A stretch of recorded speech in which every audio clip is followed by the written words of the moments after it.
Future's now, old man.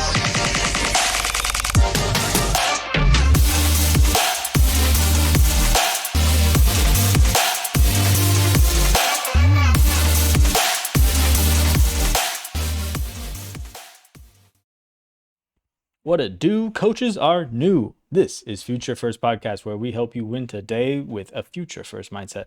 I'm your co-host Jay Mack here with my co-host Jose. What up, dude?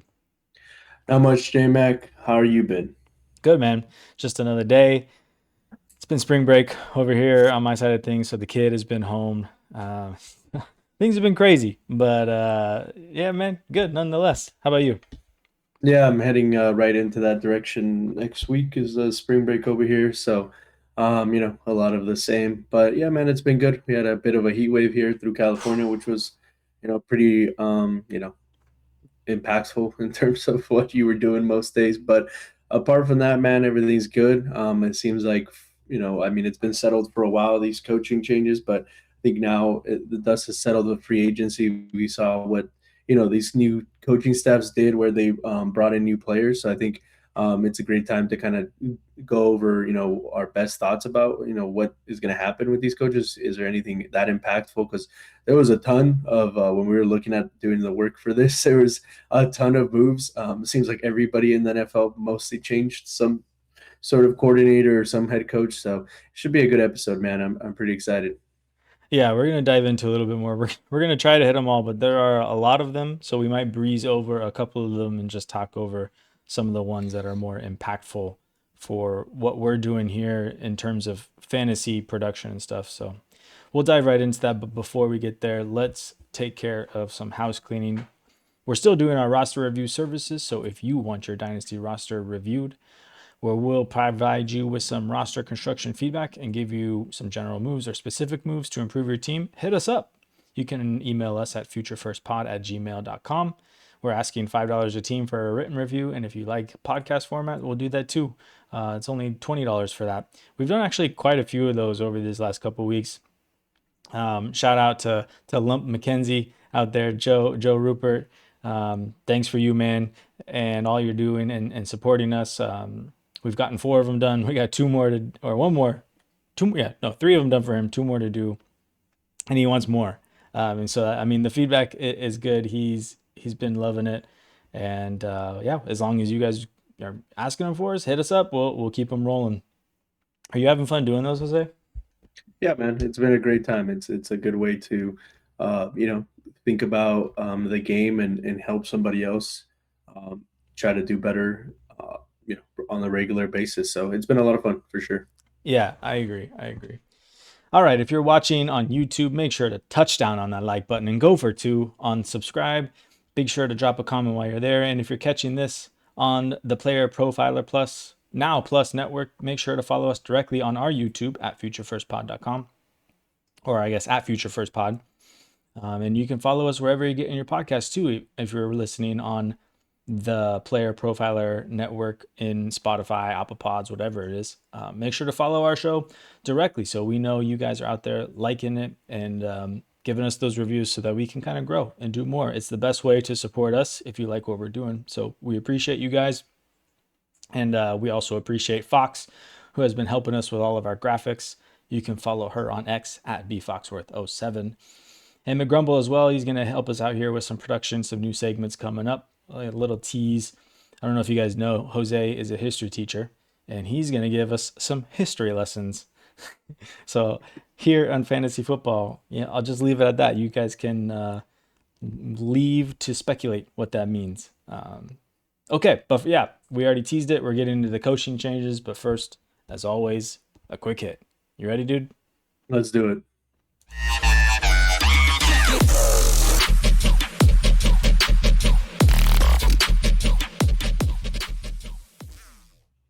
All right, welcome into the quick hit. Today we wanted to talk about the AJ Brown trade rumors. They've been flying around. It feels like more or less they've simmered down. There hasn't been a ton going on here in terms of, who's been interested or whether he's getting moved or not. But there has been a lot of smoke over the offseason there for AJ Brown getting traded. So let's just dive right into it, man. I mean, I think I've heard a lot from what's her name? Is it Cynthia Freyland or something like that? She's been the one, like one of the main proponents of this trade happening. And it kind of makes you wonder if is she getting paid by the agent here or um, but it feels like this is likely going to happen, right? Like if you had to put the over under, if I set the line at 50%, where are you taking the over under on this trade happening? Yeah, I mean, I think it's still on the over 50% happening, but I think it has calmed down significantly, especially since it seems like financially everything points to they'll have to wait until June in terms of Right. like the contract and all that stuff. So, the free agency happened, a couple of spots dried up, and then the Yeah. Patriots may, maybe they draft a wide receiver, do something to assess that wide receiver room instead of trading for AJ Brown. It maybe draft day is the most likely scenario. I mean, it'd be kind of funny for AJ Brown to get traded on draft day again, but yeah, I still think it's more likely to happen than less. I know Adam Schefter was also talking about it the other day and said, if it happens at all. So, he kind of put a little damper on it. I do think it'll be pretty interesting. I mean, the Patriots are kind of the one team that makes the most sense. I can't think of too Hmm. many other teams that, would really want to go out and spend that capital on a soon to be or already 29-year-old, player who's shown a lot of, tendencies to really blow up locker rooms, or at least, well, not blow up locker rooms. He's not, he might be he was a fantasy, negative person to us last year, but he's not actually out there blowing anything up. But no, like in terms of his problems in the locker room and with coaches and yelling on the sideline and reading his book and all that, all that typical wide receiver stuff that I think a lot of people associate with the position. He's kind of, I think, the poster child right now in the NFL for that. So it's pretty interesting. I think for fantasy, obviously the most important thing. For you, is there, between the Patriots and Rams, who are kind of the last landing spots we heard? I mean, you'd agree that the Patriots are probably the more interesting of the two, right? Yeah, I don't know where. Yeah, definitely the Patriots are the more interesting of the two. And I'm just trying to think of like any other teams out there that might, make this move. Maybe the Commanders. It feels like they're in kind of a window where they need to win now, and they feel like a piece away in that sense. And I mean that would be a pretty old wide receiver core with Terry McLaurin and AJ Brown. And I don't know. I guess they can both win in different ways. AJ Brown can be the more possession, close to the line of scrimmage type of thing, but I think AJ Brown wants to be, the guy. He wants his ego stroked, and he wants to go to a spot where he's going to get a ton of work and be happy with it. So, do the Commanders necessarily work out in that regard for him? I don't know. Probably not. And yeah, I mean, among all these other teams that we've heard that have been looking for wide receivers, or have rumors of drafting a wide receiver, like the Browns. We've also heard the Steelers, but the Steelers don't make sense in terms of, like a window and an age of that. Maybe the Panthers. I'm trying to think who else we've been, the Jets. Like none of these teams really make sense to kind of trade draft capital. Like maybe the Colts, but they're already two first down for trading for Sauce Gardner. So it's like, what kind of capital are they going to have to throw around to go get it? And I don't even know what the Eagles are asking for. Is there any rumors of what they want for AJ Brown? It doesn't look good for AJ Brown seeing Waddle go for a first and a third. Yeah, I mean, I think that was something like that, like a first and a second. I think was some original rumors that that's what they wanted, or that's what they had asked the Patriots for. But yeah, I mean, I think that's in the ballpark of what the Eagles would want. I think the longer it goes, I mean, the more likely it is that he maybe just is there another year, and then Yeah. maybe tread deadline if things continue to be as negative as they were last year. Is the time where they finally decide to pull the trigger and ship him off. But in the off chance that he does get traded, I think Devontae Smith would be pretty interesting, right? As the lone kind of guy there. Saquon, I think it just hurts Jalen Hurts overall. Like, I don't think not having AJ Brown for Jalen Hurts, who's been had trouble being a prolific passer and getting those passing stats would help, obviously. But what do you think? How would you see like Devontae Smith and the rest of the Eagles if AJ Brown was traded?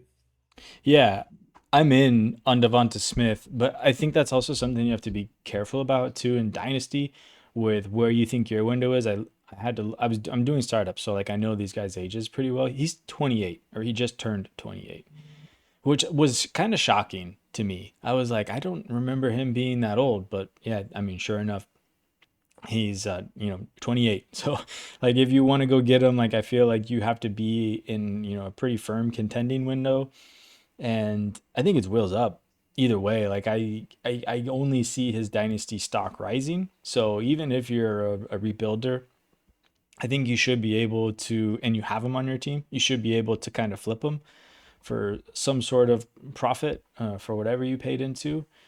And then yeah, like behind him, I think it's just Saquon and Goddard. I mean, they got who'd they get? De'Ami Brown went to the Commanders, but there was Jahan Dotson. I think the Eagles picked him up in free agency. I don't know if you Hmm. have. I think he was there before, wasn't he? Oh, who did they get? They picked up I know somebody they in. signed, yeah, Yeah, there was someone, but I mean, for me, it's pretty much like Elijah Moore is who they signed, Elijah Moore. Yeah, man. and Hollywood Brown as well. S- Honestly, like I don't really want to take shots on either one of those guys. So yeah, and I mean, as we'll get into in the coaching, I mean, they have an OC change, which is maybe not someone we're necessarily bought in on either. So yeah, just lots of questions, I guess. I think it's only good for Devonta Smith, to be honest. Like, and Dallas got her in that respect. Yeah, 100%. Yeah, it's not. Sometimes it's one of those things where it's not super complicated. No, just a Especially, 2 + 2 = 4 sometimes. yeah, especially in the Eagles offense where everything is very concentrated. All right, cool. Well, let's pause here. We're going to hear from the Podfather talking about the Dynasty Deluxe. If you haven't gotten in on the Dynasty Deluxe at Player Profiler, something you should look into. With the Dynasty Deluxe, you get their rookie guide free, which is a $25 value, which they teamed up this year with Campus to Canton, which are Devi and C2C guys, so they know these prospects really well, and they helped write that. So you can get that as well when you buy into the Dynasty Deluxe. But I recommend going for the all-in package, which gets you so much more. You get the data analysis tab, which is a lot of fun. You get, I think you get the breakout tracker with that as well. There's a lot of good tools that you get with that all-in package. So we're going to pause here and let the Podfather tell you guys about the Dynasty Deluxe. If you play in Dynasty, you need Dynasty Deluxe, our premium package for Dynasty Leaguers. We rank over 300 players, updated every week, all year long. And there's a win now mode and a rebuild mode with Superflex and tight end premium controls. And a Dynasty League sync where you can say, sync down all of my sleeper teams, all my FFPC teams, and then you can browse around your leagues for who has needs, and then you can use our trade finder to see what kinds of trades are happening in leagues that are similar to the one I want to do. Then you can analyze trades using our trade analyzer, which balances the lifetime value, which includes pick values out to like 2028. All of that plus the rookie guide, $25 value is included. So if you're just in one Dynasty League, Dynasty Deluxe is well worth it. And use your host's promo code, and you can bump up to all in and get $25 off.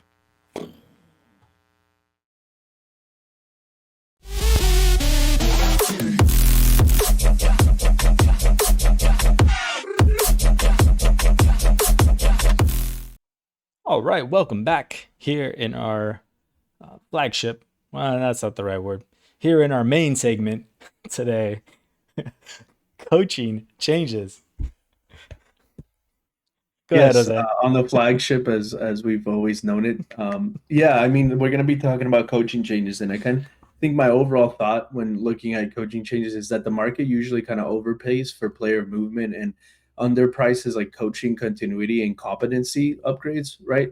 So I think the best for fantasy when looking at these is just to see like who not like who got the like shiniest new coach, which I think for most people, at least talking NFL, might be the Harbaugh, right? The Harbaugh brother. I always get him confused. I can't remember which one, but We're talking about John Harbaugh here, I think. John Harbaugh, yeah, or like Dable, who we're gonna talk about. Like those are kind of the coolest coach. But I think it's which offense is now more likely to be like predictable, efficient, and role stable, right? Like which of these coaches do we know have set roles, how they like to use players, how they like to run their offenses in very predictable ways. I think for fantasy, predictability is actually great. It doesn't mean that who the ball is going to when the ball gets snapped is predictable. But I mean, when we know this coach loves their ex receiver, loves their running back, to have a stud running back, loves to have, a tight end that could catch the ball, this, the reliable and consistent things, which is, I think, what's better to track when looking at these offensive coordinator and head coach changes is more so than like just the headlines.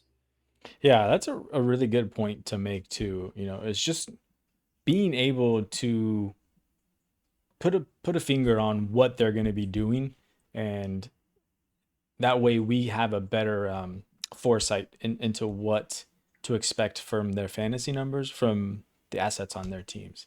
So I think that's a perfect segue into the first team here that we wanted to talk about, which is a team that we're high on because of the coaching change, the Atlanta Falcons. They had hired head coach Kevin Stefanski to replace Raheem Morris, and Stefanski was previously with the Cleveland Browns.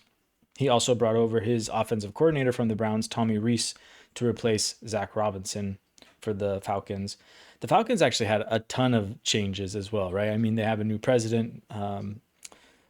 What's his name? Matt, their quarterback for from previous.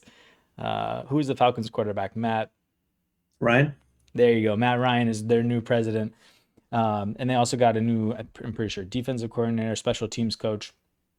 It kind of cleaned house and changed it all over. So to me, Stefanski coming in to the Falcons is great things for Bijan Robinson. Stefanski is very much, a run first play caller, and Bijan Robinson, putting him at the disposal of Kevin Stefanski is only good things. I mean, Kevin Stefanski was the architect behind Nick Chubb for many years before he kind of faded into irrelevance. So obviously, I think we would like to think that Bijan is a kind of a tier above Nick Chubb, or maybe they're just in separate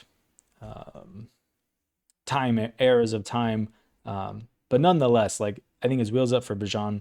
I also am pretty high here. I guess let's pause there. Let's go your feelings on Bijan. Yeah, I mean, overall, I think this is a coaching staff, right? It's coming together from Cleveland. I think they also brought the quarterbacks coach, Alex Van Pelt, I think. So Stefanski pretty much just moved his entire offense, at least the biggest cores, over to the Falcons. And I think by all means, Stefanski needed to get fired as a head coach just because of what was happening in Cleveland. But overall, I think offensively, his teams were, decent, and he was a pretty good coach. So it's like a coaching staff that wants answers, not like heroics. And from a fantasy standpoint, I think that can be very useful because it's going to be efficient and schedule friendly offenses like that tend to produce. And when you have a running back like Bijan, right, that's extremely easy to do, right? Stefanski seems like a guy that wants to marry the run game and like the play action to help his quarterback. So again, using Bijan and all that, I think it just makes it very stable. You know what you're going to get. And I think the biggest question actually has nothing to do, and this is more like a Falcons question, is on Michael Penix and his health, and can he stay healthy? I mean, if it's Tua, honestly, I think that's a downgrade for everybody around. I mean, Bijan, I think, is still going to be awesome no matter what. But in general, I think that's kind of the biggest question is the quarterback room and what they're going to do.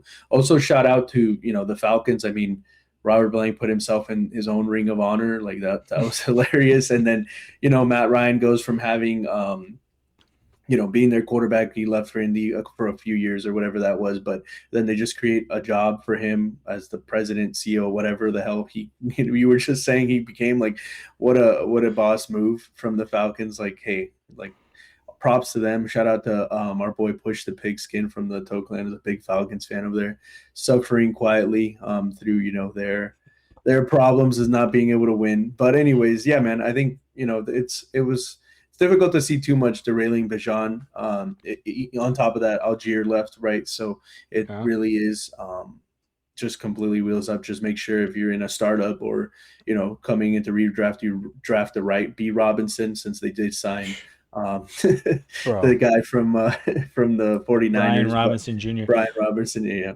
How hard would it be for Sleeper just to put the junior at the end of his right, name? Like, I don't understand. Like that move should have already been done, but yeah, nonetheless, here we are.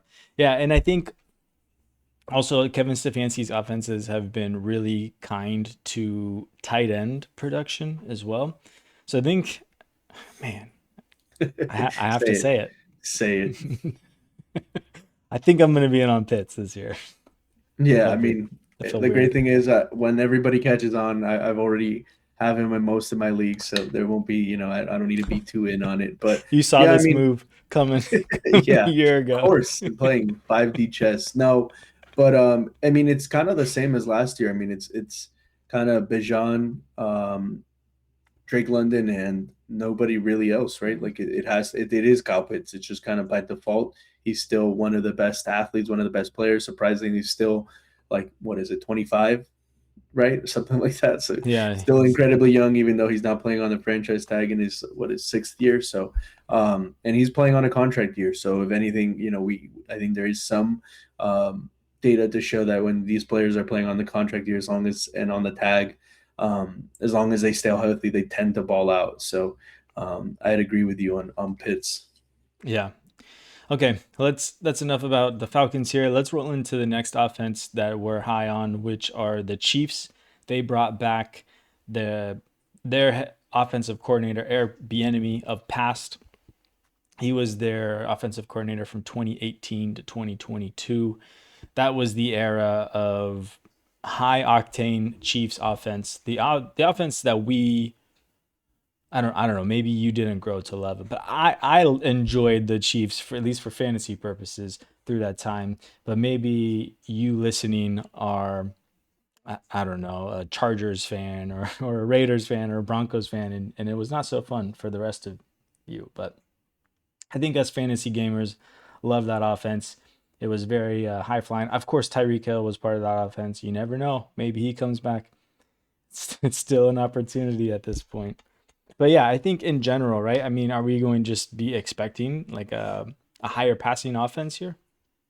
I don't know. Yeah, I mean, I think the Chiefs have to figure something out, right? Like, I wouldn't be surprised if they made a move for a wide receiver or drafted one or did something, especially with the Rice news potentially coming down. I don't know if you can expect it to just bounce back because you obviously don't have Tyreek Hill. I think they thought they could do it with Tyreek Hill, and for a while they could. I think slowly Andy Reid is probably realizing with Travis Kelce aging and like kind of all these like gadgety kind of dudes that play a lot of the same roles and like MVS, like that's just not it. Like, and I'm sure Mahomes is also probably not super excited that that's what he's had to be throwing to for the last couple of years. In terms of the enemy coming back, I mean, he was like even getting shouts for head coaching jobs, and I think it's cool, but at the same time, I think most of the offense runs through Andy Reid, so I don't expect it to Hmm. be like a massive change. If anything, it's just probably old familiarity, for them, and just able to kind of integrate him back in a lot quicker. Overall, kind of just on the Chiefs train as we were last year with Mahomes. It was kind of crazy at 3 months, and he was on a practice field throwing a football the other day. That was pretty wild to see.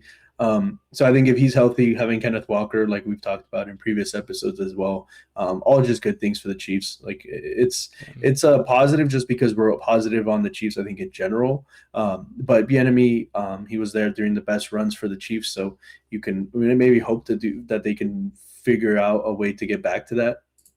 I think the real plus here is that it's, addition by subtraction and that it's no longer Matt Nagy as the offensive coordinator. No, 100%. I mean, he got his ass out of the building. That's It's right. like he said, addition by subtraction. That's right. Yeah. Okay, let's move from one team in the AFC West that we like to the next team. There's actually quite a few teams in the AFC West here, but All three out of who four. who are we going to talk about now? The Raiders. They hired Clint Kubiak, which was the Seahawks offensive coordinator this past year, Super Bowl winning Seahawks. I hate you guys. Congratulations, I guess. But Clint Kubiak is now the head coach for the Las Vegas Raiders. They also brought over the quarterback coach from the Seahawks, Andrew Janocko, to be the offensive coordinator for the Raiders, which I don't know, doesn't mean a ton. It's going to be Clint Kubiak calling the plays most of the time anyway. And I think that we've talked about this quite a bit. We really love this move for Ashton Genty. I think, this is also just in general really good for the offense. But Brock Bowers, not that he needed any juice to his game, but I think that he's going to be hyper targeted in this offense because who else is going to catch the ball out there? I assume they're probably going to draft a wide receiver to give another weapon to the first overall pick, as much anticipated, which is Fernando Mendoza. So yeah, I don't know. Like, I'm expecting a lot for Brock Bowers this year. Like, I think that he's just going to break fantasy, to be honest. Yeah, I mean, you hope that they could figure something out, and I think there could be some value in figuring out who the wide receiver one is, like kind of like Jacoby Myers had value there last year before he got traded. I think the Raiders with this move, right, they're trying to become an offense where they don't need the quarterback to be the superhero, right? They want to keep the system on schedule, which makes a lot of sense if your idea is you're going to draft a rookie and probably have him start pretty early on, and he's not, considered one of these kind of what's the word, like elite, like Joe Burrow style coming out of college players, right? You want him to succeed. So I think that's where I think the Raiders are going, and that's what they're setting up. I think it creates stable production for everybody around him, right? If Mendoza's not asked to do too much, he's just asked to kind of game manage, which I think for a rookie quarterback makes a lot of sense. If you can figure out who the primary pass catcher outside of Bowers is going to be, you could probably get some late round or even like cheap thrown in for into deals type of player. I think after the draft we'll have a little bit better knowledge of exactly who that's going to be. It's probably going to be one of these other later guys that you're taking in like the second round of your rookie drafts, because I don't think they have a first and it's going to Mendoza. I don't think they're jumping back into the first. I think they're kind of going to let the draft come to them. They did make a ton of free agent moves that were all pretty much defensive, so that's good. But like you said, for Genty, another running back, I think you can expect they did sign some decent O-line, so they try to fix that up and help Mendoza and Genty. I think you expect a much better season from Genty to really show his talent. So overall they're pretty high on the Raiders. They're probably not going to be the best offense in that division, but I think they're gonna be a little bit more competitive and relevant than I think people are giving them credit for. Yeah, I guess if you had to pick one of their wide receivers here, Jalen Naylor, Trey Tucker, Jack Bash, Deontay Thornton, are any of those inspiring confidence if they don't draft a wide receiver? Which one would you take your shot on? Maybe it's Naylor or maybe it's Thornton. I mean, they didn't draft any of those rookie guys, so I don't know how Stefanski might feel about him. I guess Clint Kubiak. Clint Kubiak, sorry, yeah. Clint Kubiak didn't draft any of those guys, so I think it's probably going to be whoever they do draft this year, especially if they draft somebody maybe in the second round or they move up or do something like that. I feel like it's got to be Trey Tucker, which is weird. I mean, his role last year was kind of like a Z receiver flying down the field with his speed. But I mean, I don't know. Maybe he fits that role differently, and maybe he's got a role for Jalen Naylor lined up, and that's the move to make here. Yeah, I don't know. We'll revisit that one. Let's put a pin in that. Yeah.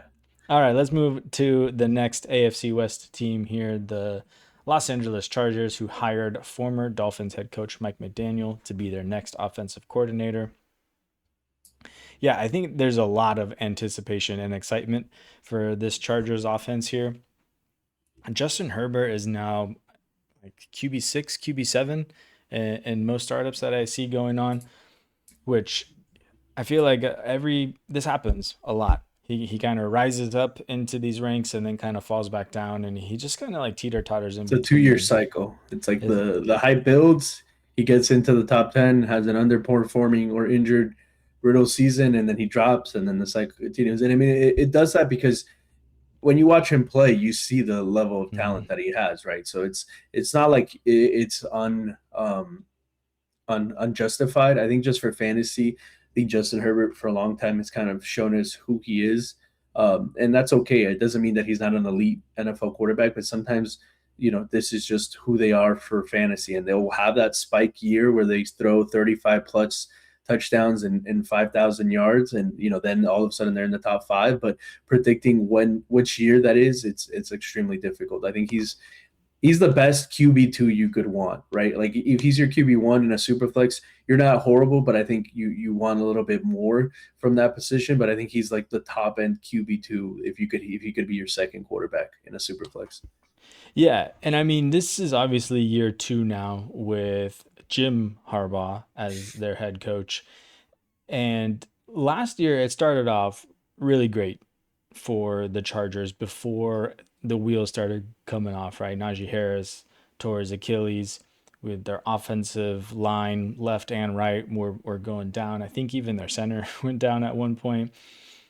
And then, things kind of started falling off. But I mean, to begin the season, they were, passing above expectation. They were like number two or number three for the first 5 weeks of the season, which was not the narrative that we all thought was going to happen coming into the season. We thought Jim Harbaugh was just going to want to run the ball, and they were beefing up the offensive line to do so.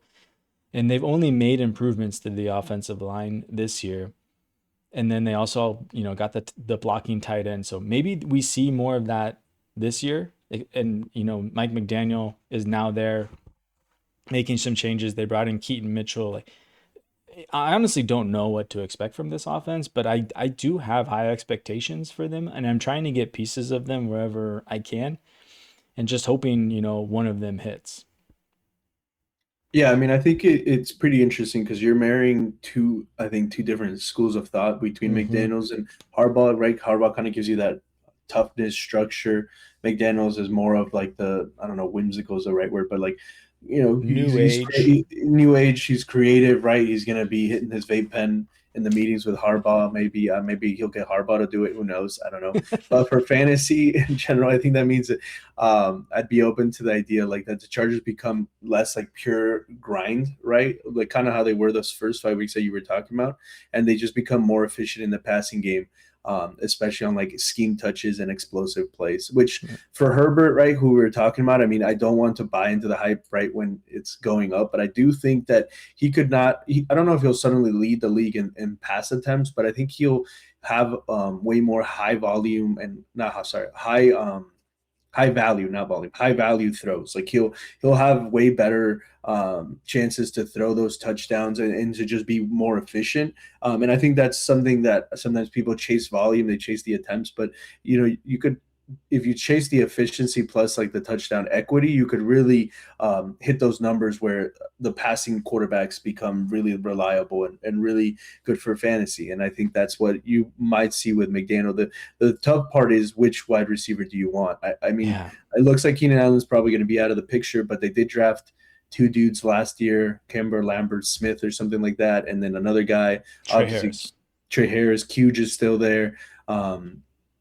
Lad McConkey obviously is still there. So and Gadsden as well. So is this just going to go back to a roulette, and it's like maybe it's only fantasy like best ball where you really want to have those guys and not have to choose which one to start? I think besides that, Hampton becomes the only really reliable guy. It seems like they're going to feature him, and why not? And I think passing game work, he could do a lot of damage this year. I wouldn't be surprised if he is in that top five if he can stay healthy for fantasy next year. Yeah. I'm in general, I just want pieces because I feel like the arrow's going up, maybe you catch a QJ explosion like you had last year and you're able to capitalize on that. So, okay, let's move from the AFC West to the NFC West with the Rams. I think we can kind of graze over this one. It doesn't have too much of an impact, but they are hiring the Commanders' offensive coordinator and ex-Cardinals head coach Cliff Kingsbury to their coaching staff as the offensive coordinator. So I don't know. Like, to me, it's still Sean McVay. He's the play caller. Actually, it doesn't even say here that he is the offensive coordinator for the Rams. No, he's not. He's like a offensive coach, assistant, helper guy. Like Okay, yeah. they made some title up for him. He's not the coordinator though. Let's keep driving. To the Yeah, next I mean, team. but they promoted another guy too to be like they have like three offensive coordinators or something. I don't know. They promoted like the quarterbacks coach as well. Co-offensive coordinator? Yeah, it's co-offensive coordinator and quarterbacks coach or something. COOCs? Yeah, I think Sean McVay just wants to make sure everybody knows that when these guys go get jobs that they're part of his coaching tree. But I mean, you've seen the memes of the guy that got paid to keep McVay off the field, right? No. Have you seen that? Oh, you haven't? Okay, so a couple of seasons ago, so there's like legitimately a guy that was on the sidelines, and his job was to physically restrain McVay from going onto the field. Like, he'd literally be videos of him getting pulled back. Just hire that guy to walk around with Puka now. Like, at this point, I think that's the biggest concern for the Rams going into next season is like, how many headlines will Puka make? Just not great stuff. You don't want to see it. But in terms of the coaching changes, yeah, nothing changes. Stafford's back. Puka will probably be on the field, and it's McVay and Show, and these guys are kind of just there. I mean, Kingsbury though has been known to be a pretty kind of what's it called? Innovative, yeah. So it's just another super kind of smart offensive guy to add to probably the smartest offensive mind in the entire NFL, I think. So just another tool in McVay's bag, but I think we can probably move on from the Rams pretty quickly here. Yeah, let's do that. To the next team here, the Titans. They hired a defensive coordinator, Robert Saleh, to be their head coach. And they also brought in ex-Giants head coach Brian Daboll as the offensive coordinator. If anyone deserves it should be Brian Daboll. These guys should be co-head coaches, right? Just put them both up there. Yeah, I mean, Robert Saleh well. I don't know what your thoughts were as his sad yeah times. I mean, he made a defense out of a bunch of real estate agents. Like, I mean, we went to the NFC Championship game with nothing. So I mean, I like Daboll.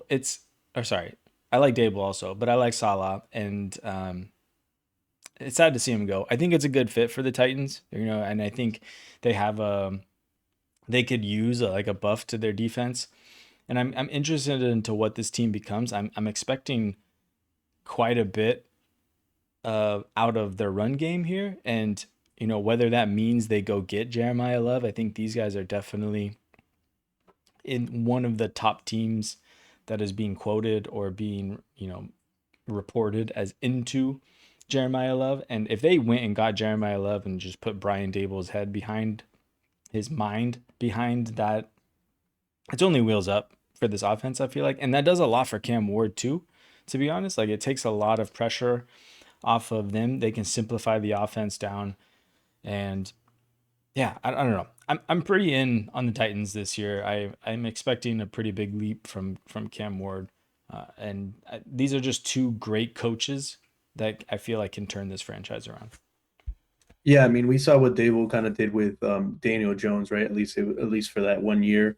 I think he was there. But when you were talking about Daboll's head, I thought you were talking about they're going to make Jeremiah Love shave his head so he can be part of the bald crew. The bald crew. Yeah, I didn't know where you're going. But I don't think the Titans become a top 5 offense overnight. But I do think that they have a potential to be like one of fantasies, like for Cam Ward, best year 2 values, right? Where the QB1, wide receiver 1, whoever that is, because they also kind of need wide receiver help. Maybe that's Calvin Ridley. Maybe this is the year instead of last year. But that's kind of hard to bet on. And then whoever the pass catching running back is, if it's Spears or maybe it's Jeremiah Love. Obviously, if he's there, you'd expect him to be the leader there. I think they could surpass their ADP if we're talking redraft, and in general be more valuable in the middle of the season, even if you're a tanking team, to trade away or somebody to trade for now in a rebuilding scenario, right?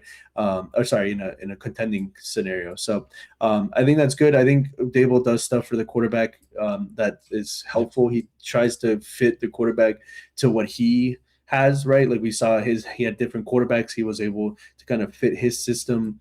The quarterback was not forced into the system. The system was kind of built around the quarterback to help him be as successful as possible. So if you believe that Cam Ward has, that ability in him and can make the NFL throws and make the NFL reads that he needs to, then I agree that it could definitely be a situation where you're looking at a big year 2 bump for Cam Ward in that offense.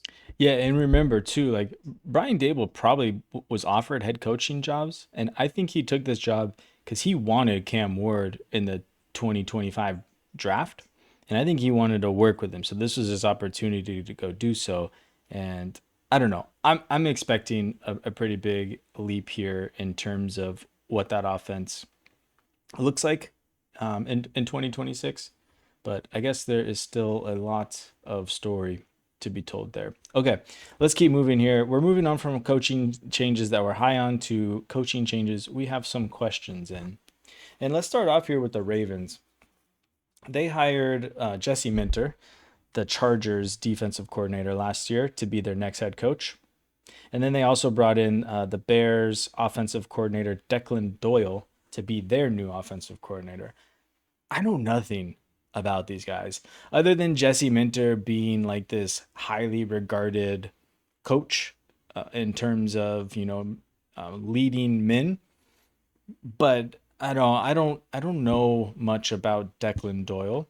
Like, okay, he was the Bears offensive coordinator, but it was really just Ben Johnson pulling the strings last year. So, and I think he only had 1 year under Ben Johnson, so how much can he absorb and bring over to this new system? I think there's probably a lot of hope that the Ravens can kind of translate into some sort of resemblance of what the Bears have going on. But I don't know, man. Do you have a different perspective on this? No, I mean, I'm not going to pretend like I know these two guys super well either. I think one of my kind of hottest takes going into next season is get out of the Lamar Jackson business. At least that's what I think I'm trying to do. I think that train's coming to an end as the elite fantasy option that you want. And I think I think next season could be the one that you trade him away and he still performs really well. But I think the bottom is going to fall out quite soon. I don't love these hires. I don't love what they've done for the offense. They let Likely go. They kept Andrews. It's Henry again, another year. Love Derrick Henry, but so overall, I'm just not very into the Ravens, and I don't think any of these moves are either super inspiring or super, like we were talking about earlier, like predictive of what the offense is going to look like. So you got Lamar, who's obviously a stud. I think for NFL purposes, he's still one of the best quarterbacks in the league. But I think for fantasy, I think that elite kind of rushing upside is going to continue to decline, and you're going to kind of see the decline of him as a top elite option for fantasy. Besides that, that's kind of where I'm at with the Ravens. I'm not super excited, to be honest. Like that, Bro, that's what I got. You just crash the whole roof in on them. You're like, besides that, Yeah. You leave me feeling not very good about the Ravens at all. I gotta go send out some trade offers. All right, no, okay, so there's just no hope for the Ravens on your end right now, or is there hope and you're just getting out of because of fear of what is on the other side of that hope?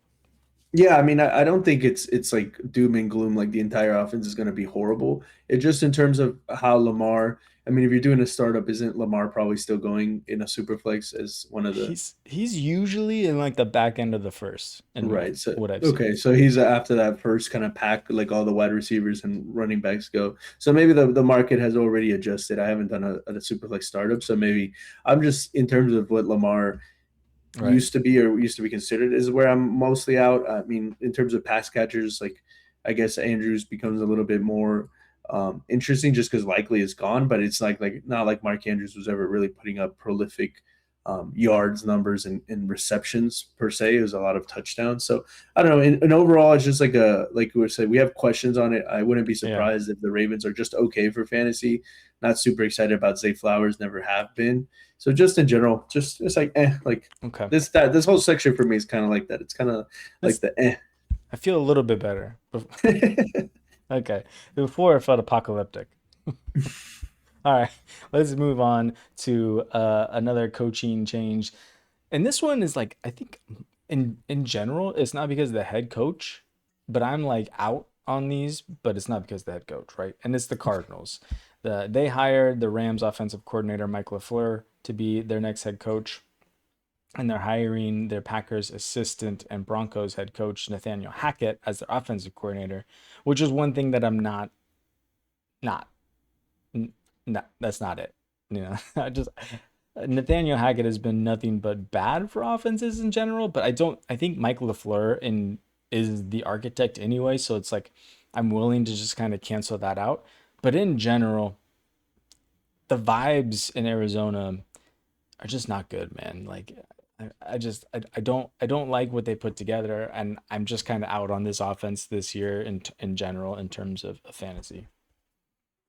Yeah, I can see that. I think the only options is that it kind of just returns to Brissett being able to keep the offense on time and just get the ball to McBride. I think for in terms of Marvin Harrison Jr., like his outlook, I think it's pretty bleak, man. I mean, you're going into year 3 where he hasn't really been able to show anything, and it doesn't look like it's getting better, at least for the offense.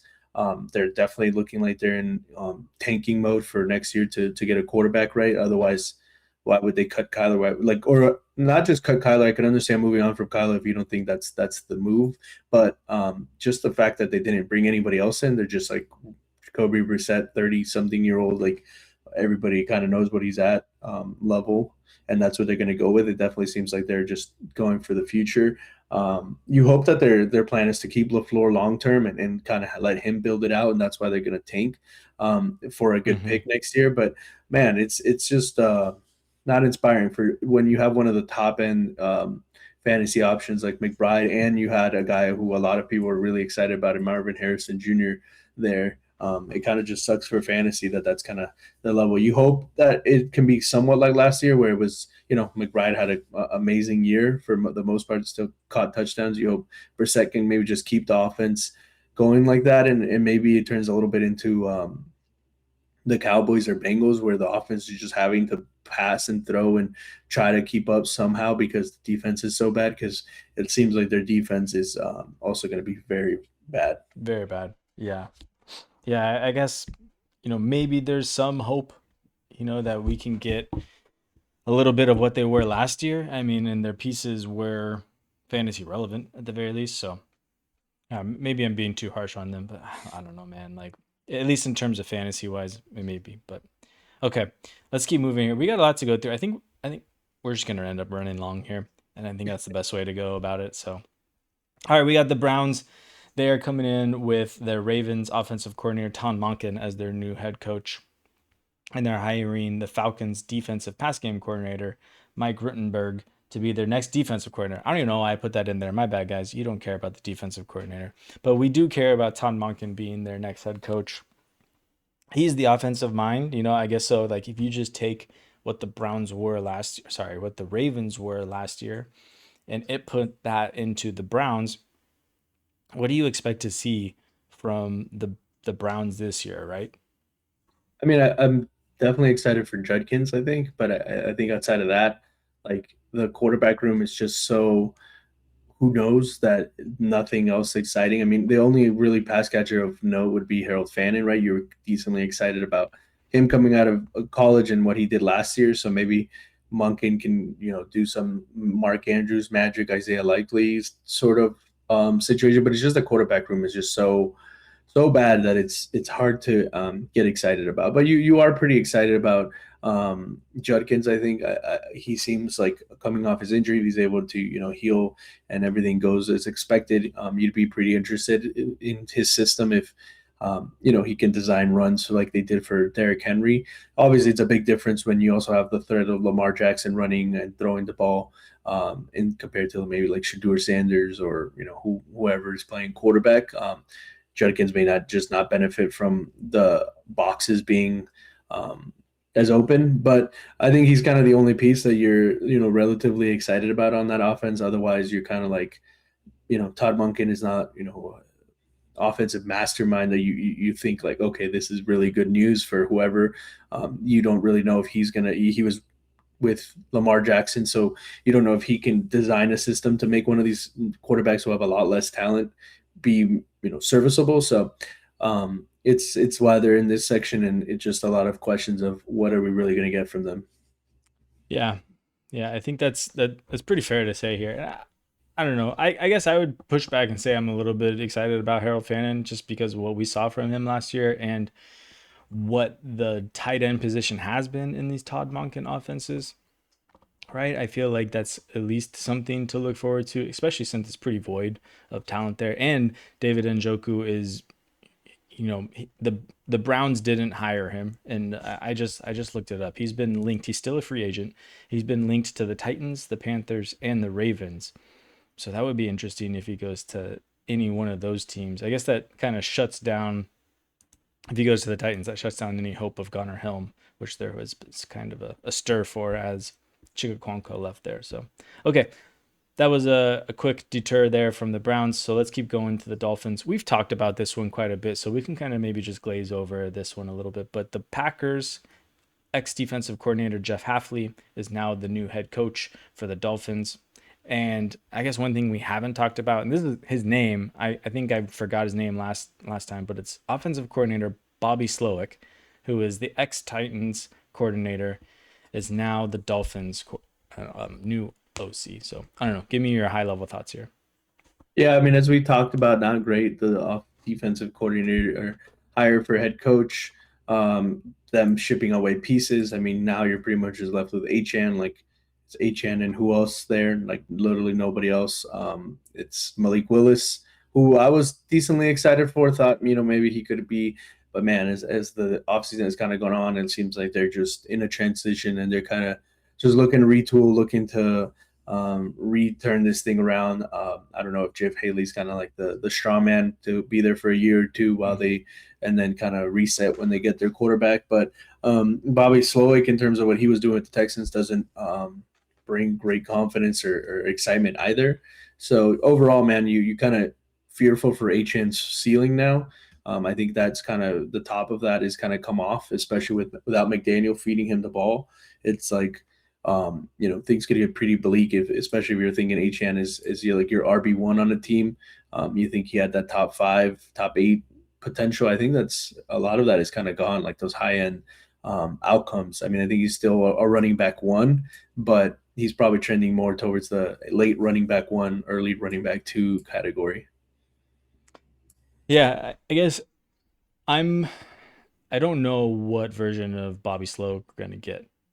I mean, 2024 or I guess 2023 with the Texans looked a lot different than 2024 with the Texans. So, and I mean, I don't know how much we can blame on the offensive coordinator. Maybe he was just the scapegoat, when the 2024 season happened and it just wasn't great. So maybe he was the guy to go. So I don't know. I don't know what to expect from this offense. Obviously, it feels like they're tanking. So you can't put much on the coaches, though, to kind of follow suit with that. That's really on the general manager to leave them with nothing to have. And he's done a really good job of doing that. So, Yeah. So, yeah, I don't know. I guess question marks around the Dolphins. Yeah, it's pretty bleak, though. I think the signals are bad. Okay, next up we have the Giants. And I think this one is probably could have gone in ones that we're high on. I don't know how you feel about it, but I have more questions than I do answers with this. They hired former Baltimore Ravens head coach John Harbaugh, which we talked about a little bit here at the top. And they're hiring Chiefs offensive coordinator, head coach Matt Nagy as their offensive coordinator. That's the part that just gives me pause. And I don't really know what to think of this offense. So here, you give me your thoughts here first. I think he kind of Nagy's not great, but I think he raises the floor faster than he'll raise the ceiling. So I think he'll be kind of just safe for Jackson Dart, right? And that passing offense with Neighbors if he's going to be on the field. I think it's just yeah, you have a bad taste in Nagy's like from what Nagy was before, so it's not great. But I think he's just gonna be safe, right? I feel confident that he'll be okay. Like I said, like I think it gives you a decent floor for the pieces there in the Giants. Yeah, I mean, I'm trying to remember, what Matt Nagy offenses have been because he's been the offensive coordinator for the Chiefs for the past couple years, and then before that he was the Bears head coach, right? And that was with Justin Fields, and then they had what receivers did they have over there? Was DJ Was it Moore DJ there? Moore they traded for? Yeah. Yeah, I don't even know if that was Matt Nagy at that time. Yeah, so it's like I just remember being really down on the offenses. So I don't know. I'm hoping for the best here, but it doesn't feel good. Uh, I do like that Likely is over there, and I'm really high on Neighbors as a talent. I'm just hoping that those talents can kind of how does Matt Nagy fail with all the talented people that he has around him? I'm hoping that I'm just kind of hanging my hat on that, but yeah, lots of question marks with the Giants there in general. Okay, let's take a quick break here and then we'll finish up quite a few more teams to go through here. So sorry guys, stick with us. I know we're running long, but there's a lot to get through here. So we'll be back with you in one moment.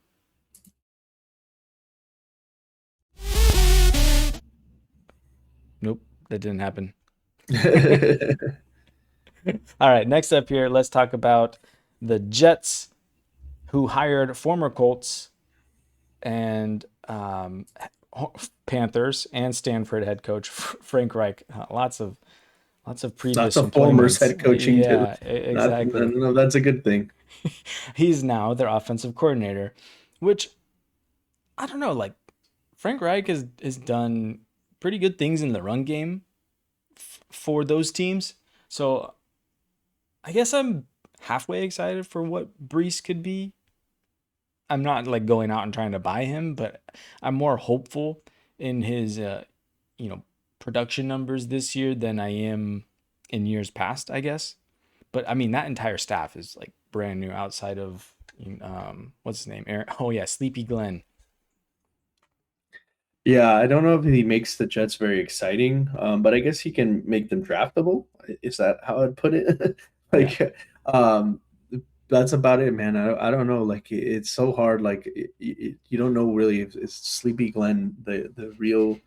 This feels almost like a. I think we talked about it previously, like a safety pin in here, like a parachute for the Jets. They're like, hey, this guy's been a head coach plenty of times. Like when we need to fire Glenn after 6 weeks because we're 0-6, and he's doing some whatever.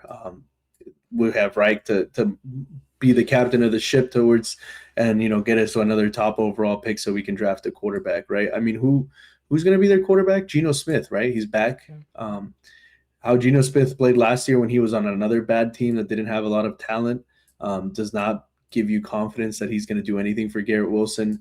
Brees Hall is going to have the ability of like what he did in week, what was it, 17 or whatever, where he took one big one to the end zone and scored you a decent amount of points. He still has that ability. It's just when drives are stalling, when Geno's make incomplete passes, and like the whole thing is punts. It's hard to be fantasy relevant, right? So I think maybe he gives them a little bit of a safer floor, kind of like what we were talking about with the Giants, a little bit more stability. But overall, man, it's nothing exciting. Yeah, I agree. Definitely not exciting. All right, let's move over to the Steelers then, who hired ex-Cowboys and Packers head coach Mike McCarthy to be their next head coach, replacing long-tenured Mike Tomlin. They also brought in the Viking Games pass game coordinator and tight ends coach Brian Angelicio as their offensive coordinator. I probably definitely butchered that. I thought it was a good attempt. No, well, thank you. Yeah, I guess in general, like I don't know what to make of this Steelers offense, man. We still don't know who their quarterback is. They haven't brought back Aaron Rodgers yet. I think we're all kind of expecting him to come back because they didn't make any free agency moves to go get a quarterback. Either that or they're drafting a rookie, and it's not going to be the rookie that we want. like there's no one really inspiring to be out there, especially in like a year one. We'd be looking at maybe like a Ty Simpson, Right. and then you have, I don't know, Mike McCarthy, an old head coach with a rookie quarterback. Like it really feels like Aaron Rodgers is coming back here, and if Aaron Rodgers comes back, I guess maybe I'm halfway interested in some of these assets. Hoping Mike McCarthy can blow some phrasing.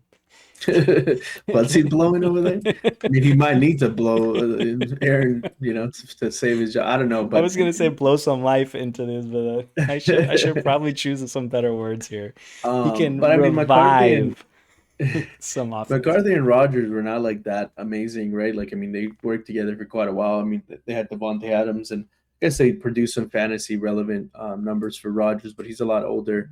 With DK, they traded for Pittman. I don't know. It's an interesting, like, if people are down on it, maybe buy low on some of those players. But overall, like, they're all pretty mid. Like, Pittman has never shown to be an elite fantasy option. DK Metcalf, not really either. Name alone, only Aaron Rodgers, even as super flex, he's not somebody you're very interested in. So the running backs is like, can Rico Dowdle take a job there? Like, can he kind of come in and do what he did with the Panthers and just kind of make himself so good, be so good through an injury or whatever that he kind of takes over? That's kind of one of those messy backfields that you're in on one of them if the other one gets hurt, because I don't think the backups are that likely. Like Caleb Johnson, I don't think anybody is waiting for him or expecting him. It's so at that point it's just like, what fantasy goodness are you really extracting here?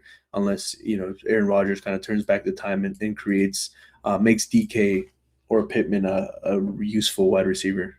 I don't think it's happening.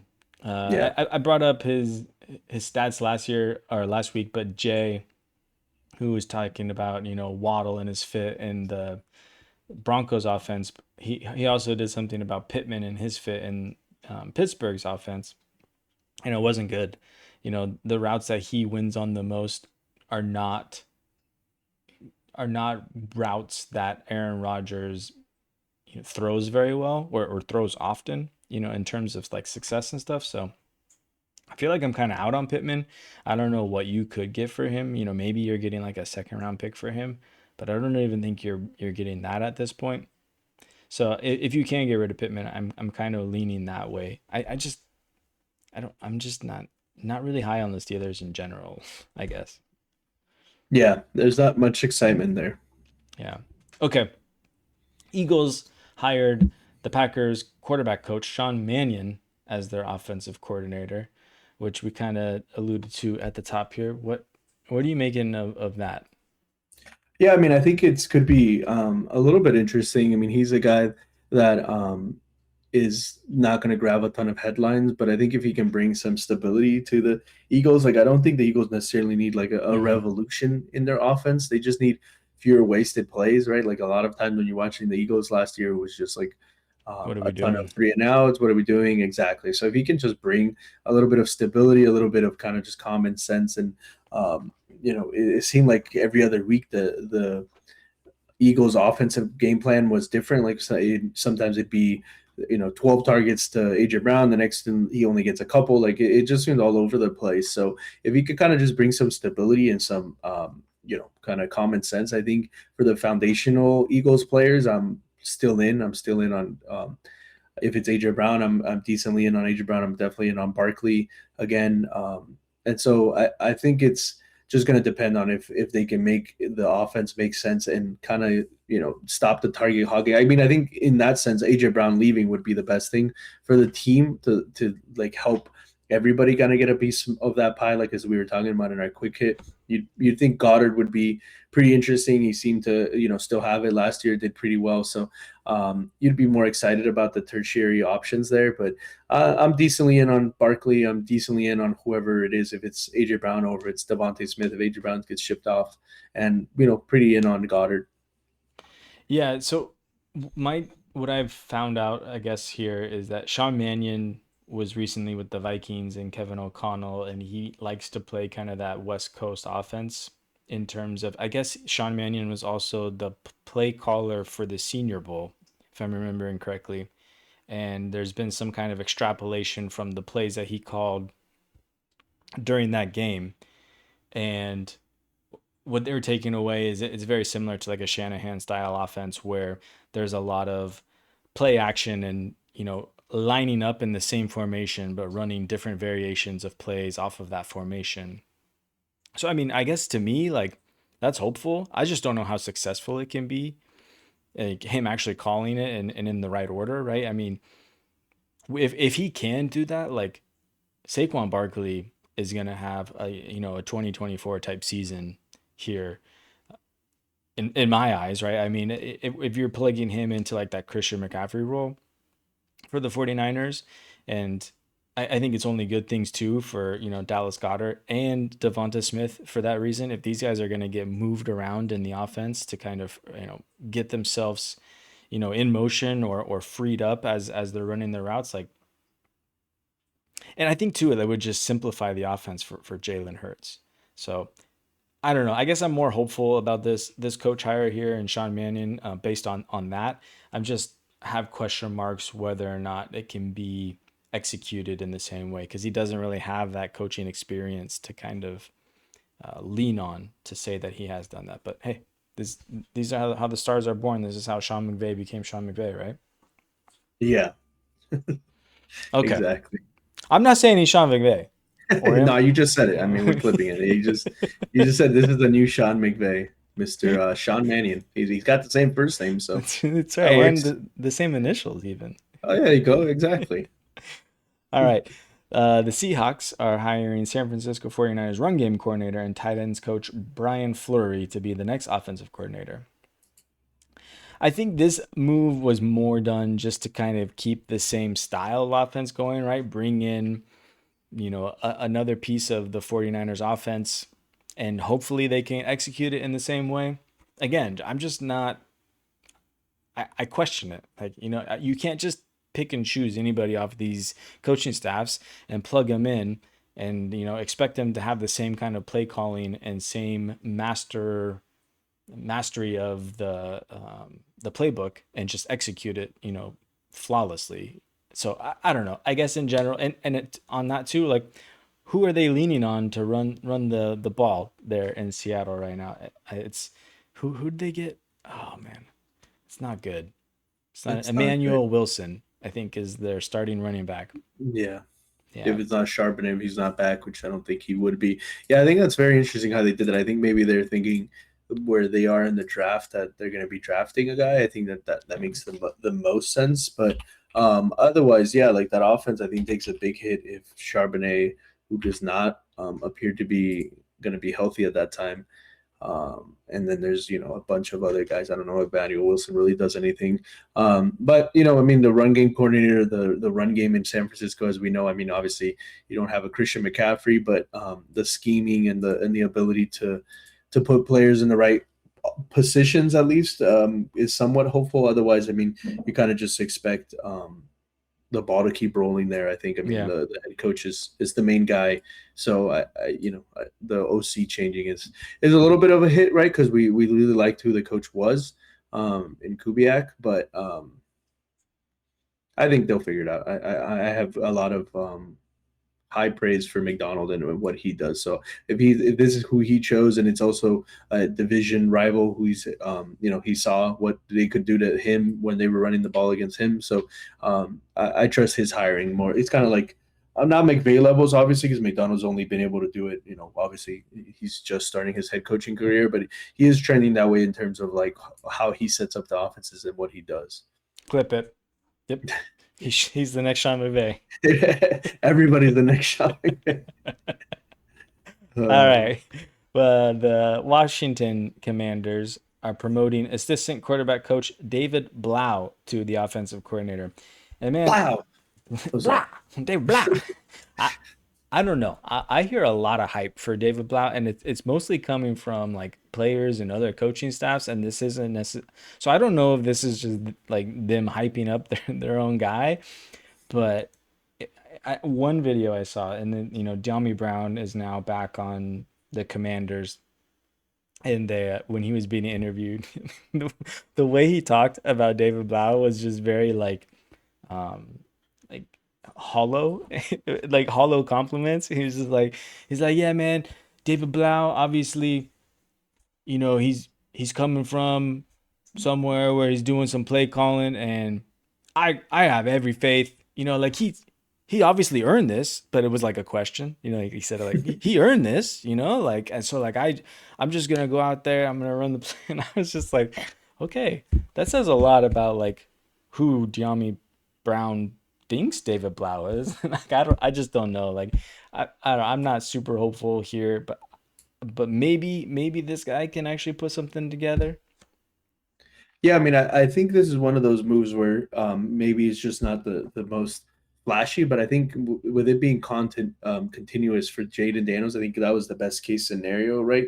Then promoting now, obviously, always promoting within doesn't mean it's going to work, but at least you know that the system, everything is kind of continuing on the same track, at least, right? He was in the building, he was in the meetings, he knows everything that's going on. So, Yeah. although it's not the flashiest of moves, it's the one that could maybe just be the most if Jaden Daniels can stay healthy, the one that returns to the most predictability, which for fantasy is what we want. In that case, I would be in on the pass catchers. The problem is I just don't know outside of Terry McLaurin, who's going to be like 30, 31, like who that's going to be. It feels like they have to draft a wide receiver, but they also need running backs. Like they need a lot of help. They spent a lot of money, and I guess that makes sense given that Dan Quinn is the head coach, right? They went out and kind of focused on defense.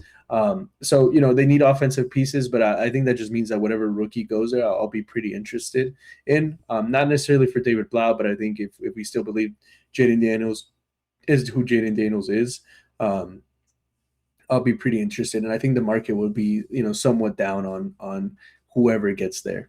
Have we talked about Chig Okonkwo going over there yet? Yeah, I mean, I think we mentioned in the free agency. I've just never been a super believer in the Chig Okonkwo hype, but he is one of those guys like we talked about that. He had the measurables. He kind of had the athletic profile that always pops. He just needed to put it together in the NFL, and he just never really had the ability to in with the Titans because they didn't really have a quarterback. That the offense is kind of always a mess. So There's a lot I of think. hype for him. Yeah. So, I mean, I'd be selling on the hype, to be honest, but Okay, fair. All right, well, let's move out here of the coaching changes we have questions on and get into the last few here, which we just plain don't like. Let's start with the Bills, who have promoted their offensive coordinator Joe Brady to be their head coach. Yeah, I don't really know what else to say here. They also brought in Broncos senior offensive assistant Pete Carmichael Jr. as their offensive coordinator. Like, I just don't know what to like. It's for me, it's Josh Allen, James Cook, and check out in this offense. Like they do. I feel so bad for Josh Allen. He just gets like hung out to dry. Like he's obviously in the peak of his career, and they've done nothing. Just like really, and honestly, not even just nothing. Just like detrimental moves. Like like Keon Coleman in the early second is just like what. And then like handing out the contract that they gave to Khalil Shakir, which like no shade on Shakir. I think he's a good football player, but he's a good football player. Like they need to get someone great in that building. And like I'm only envisioning how draft night's gonna go here, and like I feel like they're gonna bring in Denzel Boston, and I'm just gonna be like, this is Keon Coleman all over again. Like, oh, poor Denzel Boston, don't do him like that. all right, it was maybe not him, but I don't know. No, but I mean, I agree. I mean, it's one of those franchises that you'd be, they'd be maybe in the Jets sort of level or back to where the Bills were for a while before Josh Allen, right? Like he's kind of propping up, even though he gets all the blame about not winning and overtime losses and all that stuff. And definitely he does have his part. But I mean, you look at what he's surrounded compared to some of the other teams, like where's his Jackson Smith and Jigba, where's his dominant defense. I mean, this is more NFL takes, right? Like going away a little bit from fantasy. Obviously, I think Josh Allen is great. He's going to continue to be great. That train doesn't seem to be slowing down. I think James Cook after last season kind of really solidified himself, and with this offensive coordinator being promoted to head coach, it probably just seems like it's just going to continue, right? There'd be no reason for things to change there. You hope at some point they get a wide receiver. Is DJ Moore the answer? I don't know. I would be interested in DJ Moore though. Like, do you feel like his value spiked after the trade like that? Like, I feel like it would have, but I don't think it did. Right? It did slightly, but then right. I mean that was just because it was in the dumpster. Right. So I mean I guess he's I would be in on buying a DJ Moore. Like I definitely don't think he is as washed or like unusable as the fantasy community thinks. So I definitely am not checking out completely out of DJ Moore. Definitely not expecting him. But if I could get him for like a wide receiver 2 price when he's attached to Josh Allen, which maybe could mean he has that special season where, we saw it with Justin Fields. If Justin Fields could get DJ Moore to be a top receiver for a season, I don't think that's so completely out of the question playing with Josh Allen at least. Yeah, and I don't think a lot of people are kind of taking that into consideration. Like obviously you're gambling on that, but I don't think it's a horrible gamble to make that DJ Moore could have one of those kind of type of seasons playing with Josh Allen. I think that's probably where he's at. Is like wide receiver 2 price, probably like a low end wide receiver 2. I think it takes a first, at least like maybe even like a late first this year, which is probably that's going to be hit or miss. With how down people are on this class, but. Yeah, I mean, if I'm a contender and I still had my first from last year because, I won, I got late into the, lost in the semis or whatever. I have the 109, whatever it is. I'm shipping that for DJ Moore all day, I think. If you're a contender, you don't have your first. I mean, you specifically. Me. Yeah, I had a league where I did win and I still had my first. So, it's miracles do happen. I don't even know who you are. Yeah. All right. I'm going to go throw a 112 for DJ Moore right now.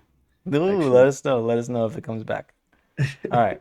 Next one we got are the Lions, who are hiring former Cardinals offensive coordinator Drew Petzing, and they're bringing him in for their offensive coordinator. Like, I hate this hire. I mean, it's probably okay because he's not. I don't know who's going to be calling the plays here. I mean, it was Dan Campbell. He took over the play calling last season, so I don't know if Drew Petzing is going to be, more of the assistant or the, like just kind of the guy feeding him. I think what I heard is like they like Drew Petzing for his preparations and things. Like he's very detail oriented. They want him to come in and game plan for these things. And did it get snap rejected? Oh man, no! I just the funniest image in my head when you said Pensing is there feeding Dan Campbell. Like Dan Campbell's just like lounging, like flexing without a shirt, flexing his muscles, and he's like Pensing is like feeding him, yeah, feeding him tendies or something. I don't know, man. Tendies? It's not Andy Reid. Oh man, you're right. It's probably chicken bones. I don't know. Starbucks coffee. Yeah. Oh man. Okay, well, tell us what you think of Drew Petzing. Yeah, I mean, I think the Lions kind of fed into their own hubris a little bit, thinking like, oh, we lost Ben Johnson, we could just hire the next guy up. In that clearly didn't work, right? It was only one season, and they took the play calling from him. For Gibbs, at least for Gibbs owners, I think you want Dan Campbell to be the guy calling the plays. But either way, I mean, I think Gibbs is wheel up. You were saying that you think Bijan could break fantasy. I think Gibbs has shown it more than Bijan. I mean, Bijan is definitely more consistent, but in terms of like high end, really big numbers, I think Gibbs has demonstrated he could put those up more. At least I would venture to guess he's had more, 25 plus point games. And I think Gibbs is the guy that could break it, especially with Pacheco as the guy now. It definitely doesn't seem like he's going to be anything more than just like a spell back. I definitely don't think you're seeing full drives of Pacheco like you were with Montgomery. Even last year, it was still full drives of Montgomery where it didn't make sense for him to be out there, and he still was out there. Obviously, towards the end of the season, that faded a little bit more, and it started being more 60-40, 65-35 for Gibbs. I think you're going to see like an 80-20. I think you're going to see a full Gibbs is the guy, and this is like the backup / give Gibbs a breather, maybe short yardage or something for Pacheco. He doesn't really profile that way, but in terms of Petzing, I don't have a ton of knowledge about him. I'll take what you're saying about it oriented in the details. I think the Lions to some extent relied a lot on that kind of Ben Johnson trickery, Ben Johnson innovation that we were talking about, and I think they kind of lost that. So I think they're morphing into a bit of a different team. I think for JMO, that's pretty interesting what that's going to happen. Amon-Ra St. Brown, but overall, I mean, you're not lowering we have them here in the don't like, but you're not really lowering the Lions players significantly or even in a noticeable way, are you? Or I mean, if Drew Petzing's the play caller, I think I am. But I mean, I guess maybe I need to revisit that if word comes out that that's not happening, because yeah, if you're telling me we're getting back to the 2024 Lions here where they're scoring 60 points a game, sign me up. So yeah, I don't know. I guess maybe that one should have been more about a question than it is ones we're down on. I just don't like the hire in general, but it's okay. It's okay. You don't have to like it. I was just wondering how far does your dislike go? Because I would have put him maybe in the more I don't know, but right. I definitely trust what you're saying. So I was just trying to gauge how much of a worry is it? Is it significant enough where you're lowering them in your rankings? Because I'm pretty in on Gibbs. Maybe that's why I haven't been able to really trade him in a lot of places that I have him, because I am kind of anticipating him to be this very, very high-end asset and, potentially be the RB1 going into next season. But, I mean, it's definitely something to consider if word comes out of who's calling the plays. Yeah, I think even if it does, I think you probably have some kind of insulation there where if things go bad, right, I think Dan Campbell has no problem, as we've seen, just taking over and doing, what he thinks is right for the team. And I think it's going to be really hard just to suppress that offense in general. There's so many talented players in it that you're probably going to be okay regardless. Yeah, and I think Gibbs is wheels up for him too. I think that he's very much in the top consideration or contention here for RB1 on the season. Yes, sir. All right, last team here, and then we can check out, is the Buccaneers hiring Falcons offensive coordinator Zach Robinson for the same role. And honestly, this one is also kind of meh. I don't necessarily hate it, but I don't love it. It's just another offensive coordinator change for Baker Mayfield, and it's not like Zach Robinson did great things for Drake London or any pass catching weapon over in Atlanta. So I just don't, I guess. And also, if we're talking about what Bucky is going to become, them bringing in Kenneth Gainwell, if you thought that Tyler Algier was a pain in the side for Bijan Robinson, how do you think Kenneth Gainwell is going to be for Bucky Irvine here? I don't love it for Bucky Irvine. Irvine? Irving? Yeah, we're moving to the city of Irvine now. I don't know. Who Bro, knows? it's late, man. We've gone way too long. An hour and a half episode, man. We're going. I hope y'all liking it. If you're still here at this part, put a thumbs up. Hey, if anybody at this point is listening, I will pay for you to do a written roster review. If you're in the comments and you're gotten this far, put it in there. Say, hey, Jose, I heard you. I'm here an hour and a half in. Give me my free roster review. Hey, I'll put it on my tab, man. We'll do a roster review. If you're rocking with us an hour and a half in, talking about the Buccaneers and Zach Robinson and going to the city of Irvine. But you've endured enough. Yeah, Bucky Irving. Yeah, man, it's just poor Baker, man. You kind of feel for the guy. He seems like a really somewhat likable dude. He's just always out there. Like last year, it clearly seemed like he was playing hurt towards the end of that season where it was just not working.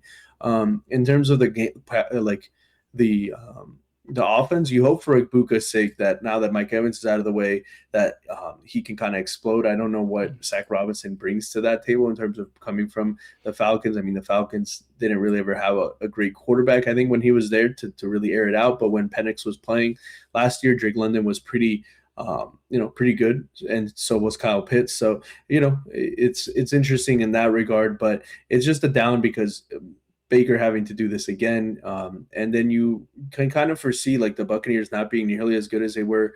They've kind of skated by on being in a bad division, but I think this is who's it? Bowles? Is it Todd Bowles, the head coach there? Like, I think he's on the hottest of hot seats. I think he's another guy that, they let him clean out the staff again and scapegoat the coordinators. But I think, they don't start very well. He could be one of the guys that is getting fired mid-season. And then that's another whole roller coaster for Baker to deal with. Yeah, honestly, that doesn't make me feel good about Baker in general, right? I mean, because he's coming up on the last year of his third-year contract too. So if they clean house and bring in, that's I'm not saying I'm there yet with it, but that's definitely something to keep eyes on if it does come to that, because yeah, who knows if Baker is the one to catch flack there, or maybe Bucky Irvine. I don't know. Who knows, man? All right. All right, let's hit this outro and get the F out of here. All right, you heard it. If you're still listening, drop a comment. Jake's got a roster review for you on the house. The house. But seriously, guys, thanks for hanging out. Hopefully you enjoyed that longer episode. There was a lot to cover there. We probably should have broken this up into two, but we were ambitious to say we could get through this in one. Yeah, J-Max says no days off, no time. We got to put it all on. That's right. No, but as always, guys, thank you for listening. Thank you for watching. If you're watching on the Player Profile Now Network, make sure you look us up, Future First, on our own YouTube, Future First Pod, wherever you get your podcast, Apple, all the things. Like, comment, subscribe, hit us up for a roster review. Really enjoy it. Really appreciate you guys, man. We're out.